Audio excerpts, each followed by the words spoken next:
we touched on Adrian Peterson, the decision levied down by Roger Goodell in the past, suspending him for the rest of the season. Now, with new evidence, the phone conversation between him and Troy Vincent. I mean, where does the NFL stand now in terms of how they ruled the case in the first place, Marvin? You know what? The NFL needs Olivia Pope to clean this up because what they're doing right now is on the borderline of pure comedy right now. Does AP have a case against the NFL? Yes, he does. Because when you listen to the tape by Troy Vincent, he is implying that, yes, you get one game this week, then possibly another game next week. So that implementation right there says to me that I'm only going to get a 2-game suspension. Understandably so, and I hear what you're saying.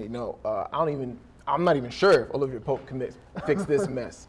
But at the same time, we talked about how we didn't show remorse the first time, and that's kind of what the league and Goodell is kind of standing up on. Remember that hearing that AP was supposed to go to and he didn't go to? Exactly. Perhaps there are ramifications of the way that you need to attend this meeting and go through this process, which you heard Vincent say a few times over the phone. It's just part of the process. He didn't go to that hearing, and that was probably another thing that they were able to stick inside their back pocket and say, hey, he's not taking this seriously. Let's suspend him for the rest of the season. But right now, what the NFL and especially with Roger Goodell, what they have right now is a big image problem right now. They cannot be trusted. And when you look at the several lawsuits that's going on right now, you have the concussion lawsuit, you have the Ray Rice lawsuit that's going on, now you have the AP lawsuit.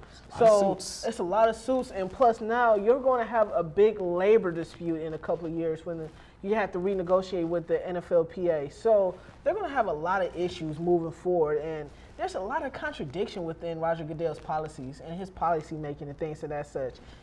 It's a lack of institutional control that we're going to touch on a little bit later that's happening in the NFL right now. Yes, I agree. Not as good as that other one, but yes, absolutely. I mean, Goodell, in the league, again, at least he's taking the steps and say, we're going to let someone else rule on some of these issues and kind of take it out of his hands.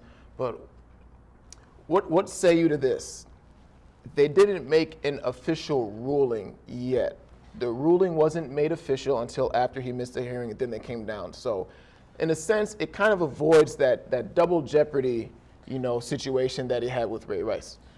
I agree with that. I totally agree with that. But from the sense that you still have someone within the NFL executive office call Adrian Peterson, whether that's a no-no or whether that's an okay, you're still representing Roger Goodell.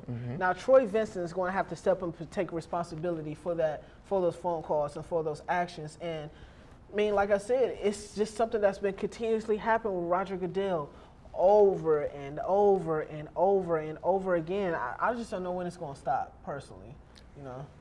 Who knows? He's going to need to play the type of defense that Troy Vincent and Brian Dawkins played back in the day when they was, with Jim Johnson's defense. That's what they gonna need. Yeah, that blitz zone defense. Absolutely, that plus Pope.